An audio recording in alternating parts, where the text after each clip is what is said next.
Bonjour à tous, j'espère que vous allez bien. On se retrouve aujourd'hui pour une update de marché assez importante vu ce qui s'est passé hier dans la journée. Comme vous voyez dans le titre de la vidéo, je pense qu'on aurait enfin trouvé notre bottom et je vais maintenant vous expliquer comment j'en arrive à cette conclusion. Cette vidéo va utiliser beaucoup d'indicateurs différents, donc attachez-vous car ça risque d'être un peu plus costaud que ce que je fais d'habitude. Mais avant d'entrer directement dans le vif du sujet, je voulais vous présenter quand même le graphique hebdomadaire du Bitcoin contre le dollar. Ici, je vous ai placé un Fibonacci sur l'ensemble de tout le mouvement et comme on voit actuellement, on est au-dessus des 0.382. Donc, tant qu'on restera au-dessus des 0.382 en hebdomadaire, ce qui est le plus probable, c'est de rester sur une tendance haussière et donc d'avoir un Bitcoin qui devrait continuer à prendre de la valeur dans les prochaines semaines et les prochains mois. Donc malgré qu'on ait eu une grosse baisse hier, on voit que ça a été direct travaillé. Et comme par hasard, on est au-dessus des 0.382 et il est très probable certainement qu'on reste au-dessus de ça. Donc tant qu'on restera au-dessus, bah voilà, en fait, il n'y a pas vraiment de quoi s'inquiéter. Hier, ça fait vraiment peur beaucoup de gens, mais en soi, on regarde aujourd'hui, c'est déjà ravalé. La baisse qu'on a eue en hebdomadaire, bah regardez, c'est une petite mèche comparée à la semaine précédente au final. Donc si on resterait comme ça, enfin voilà, il n'y a vraiment pas de quoi s'inquiéter en fait. Maintenant, si on fait le même travail sur le graphique du total en hebdomadaire, donc qui est le graphique de la capitalisation totale des altcoins, Bitcoin exclu, alors on se retrouverait en fait ici pareil avec une grosse baisse hier, mais malgré tout on reste au-dessus des 0.382. Donc tant qu'on restera au-dessus des 0.382, ce qui nous attend très probablement dans les prochaines semaines et les prochains mois, c'est d'avoir toujours des altcoins qui devraient continuer à prendre de la valeur et casser leur précédent ATH qui était posé ici. Donc voilà. Franchement, comme vous voyez, au final, la grosse baisse d'hier, que ce soit sur le Bitcoin ou sur les altcoins, a fait plus de peur que de mal. Au final, on reste au-dessus des 0.382 sur les deux graphes. Donc à partir de là, il n'y a vraiment pas de quoi s'inquiéter. Et maintenant, pour clôturer avec les analyses des graphiques avant de passer sur les indicateurs, je vous présente ici le graphique hebdomadaire de la dominance du Bitcoin. Lors du précédent brief, je vous avais dit qu'on allait se trouver sur une zone très importante à vérifier. On se trouvait en effet sur la zone du deuxième cru du W qui avait donné la validation comme quoi le Bitcoin allait reprendre de la force contre les altcoins et ça ne l'a pas loupé. Après, il a vraiment pris de la force par rapport aux alts. Et ici, en fait, on se retrouve vraiment sur la zone de ce deuxième creux, comme je l'ai dit, et c'était une zone de support historique qui allait très certainement faire son travail et faire rebondir le cours. Actuellement, c'est bien ce qu'il a fait. On voit qu'on redevient enfin dans le vert pour le Bitcoin, ce qui veut dire qu'actuellement, il pourrait avoir un Bitcoin qui devrait reprendre un petit peu plus de force par rapport aux altcoins. Maintenant, c'est pas pour autant que c'est gagné, que ça y est, le Bitcoin maintenant va vraiment surperformer à nouveau contre les altcoins. Mais il est très probable que pendant ici une ou deux semaines ou un peu plus, ça sera à voir, on pourrait potentiellement avoir un Bitcoin qui reprend à nouveau de la force et donc de la dominance, contrairement aux altcoins. Donc maintenant on va travailler sur les indicateurs et le premier que je vais vous montrer en fait c'est le graphique de contrat dérivé du Bitcoin contre le dollar. Donc je vous ai ici mis aussi l'open interest, donc c'est l'intérêt que portaient les gens sur les contrats dérivés du Bitcoin et je vous ai aussi mis les liquidations.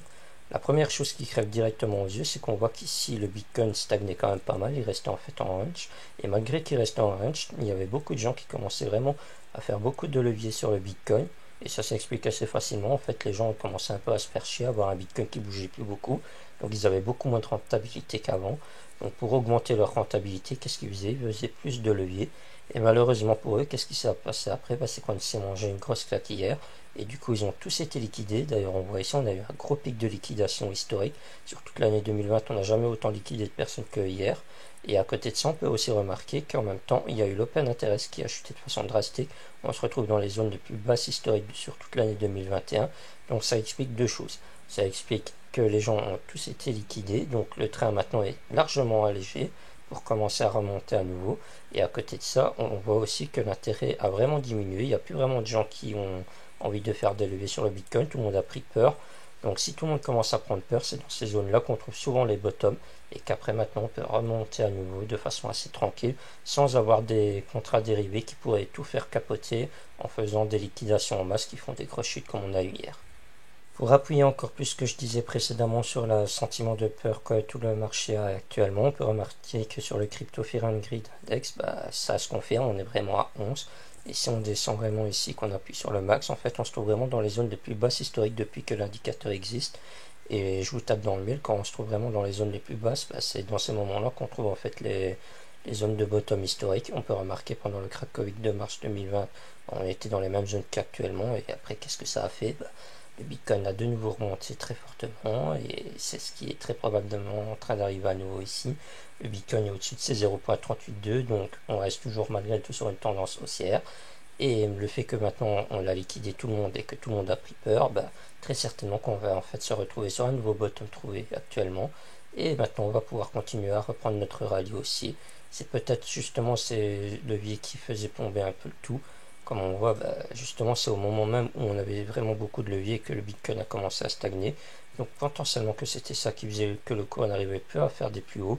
Maintenant qu'on a liquidé tout le monde et que tout le monde a pris peur, voilà. Maintenant le Bitcoin peut remonter à nouveau de façon assez saine.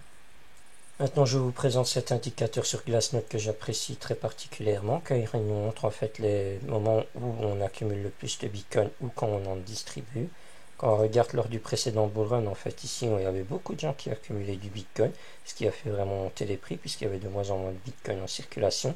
Et comment a-t-on créé le bear market? Très simplement en faisant une grosse phase de distribution. Là donc tout le monde commençait à vendre ses Bitcoins, du coup les prix ont largement chuté. Et comment on a recréé ce nouveau cycle? Très simplement en réaccumulant à nouveau du Bitcoin, ce qui a fait remonter le cours. Actuellement, on peut remarquer que dans les semaines précédentes, juste ici, on commençait un peu à avoir une petite distribution de Bitcoin qui s'opérait, ce qui a fait qu'après, on a vraiment cette zone de prix qui a chuté.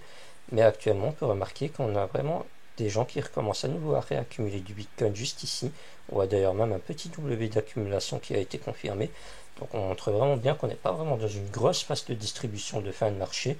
On a juste eu vraiment une petite phase de prise de profit, mais on n'est pas à la fin du cycle. Si on serait vraiment à la fin du cycle, on n'aurait pas eu ce petit W d'accumulation sur cette zone de prix qui commence à chuter vraiment très sévèrement.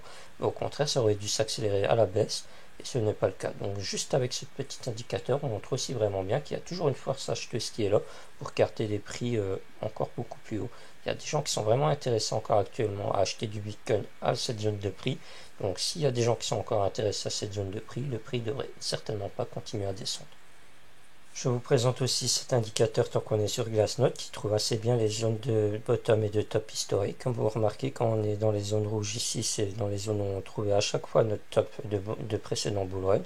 Là, on l'avait bien trouvé. Ici, on l'avait bien trouvé. Après, ça a bien chuté. À nouveau ici. Et lors du précédent bullrun, pareil, on l'avait bien trouvé. Et quand on se trouve en fait dans les zones vertes, juste ici, c'est les zones d'accumulation. Donc, c'est les zones où on trouve potentiellement nos bottoms historiques. Et d'ailleurs, ça loupe pas. Ici, on l'avait bien trouvé. Quand on est revenu ici, pareil, on l'avait bien trouvé. Lors du précédent bullrun, pareil, on l'a bien retrouvé. Et actuellement, comme vous voyez, on est encore largement en dessous de la zone rouge pour ce bullrun. Donc, on a encore un potentiel beaucoup plus élevé. Donc voilà, rien qu'avec cet indicateur aussi qui est assez visuel, on voit très bien qu'en fait, on est à mi-chemin du bullrun, mais on n'est vraiment pas encore vraiment à la toute fin. On a encore largement de la marche pour venir se garer dans cette zone rouge. Et maintenant, pour clôturer sur les indicateurs, je vous présente le stock to flow que beaucoup d'entre vous doivent connaître. Et actuellement, on peut remarquer que malgré sur ce modèle mathématique, on se retrouve en fait à un prix du Bitcoin qui est, entre 20 et 25% moins cher que ce qui est prédit actuellement. Donc on se trouve aussi en fait sur une zone vraiment très intéressante à venir acheter. Comme on voit précédemment, à chaque fois qu'on était plus bas que ce qui était prédit, le temps nous donnait raison, l'acheter était très intéressant puisqu'après on venait même se garer à nouveau au-dessus des prix. Donc spéculons à nouveau que actuellement on achète à ce prix-ci, que le temps nous donne à nouveau raison, le temps qu'on stagne un peu, on voit que le modèle mathématique continue à monter et on pourrait même aller casser comme on l'a fait précédemment même vers la hausse à nouveau. Donc on pourrait spéculer que, on arrive aux alentours des 70 000 $, et on pourrait même aller casser beaucoup plus haut, et on voit que pour le cycle actuel, on devrait aller se garer aux alentours des 100 000 $. Donc franchement, ça serait pas étonnant d'avoir un cours qui stagne un tout petit peu, le temps que le modèle mathématique continue à monter, et après, du jour au lendemain, boum, on refait à nouveau une grosse accélération haussière, on casse même les prédictions, et qu'on vient de se garer au-dessus des 100 000 $. Donc voilà. Voilà, cette vidéo touche enfin à sa fin, j'espère qu'elle vous aura plu, n'hésitez pas à donner votre avis en commentaire, et si le cœur vous en dit, n'hésitez pas non plus à venir nous rejoindre sur le Discord, ainsi on pourra discuter entre nous, et je partage aussi actuellement des analyses que je ne montre pas forcément en vidéo, et je fais aussi un petit everyone à tout le monde quand je vais faire un live, ainsi au moins si ça vous intéresse, vous pouvez venir à participer aussi. Et on ne fait pas non plus que parler crypto-monnaie, comme vous voyez, on parle aussi des actions, des matières premières et du forex. Donc si ces marchés vous intéressent aussi, voilà, vous serez servi. Sur ce, je vous souhaite à tous une bonne fin d'après-midi et je vous dis à plus tard.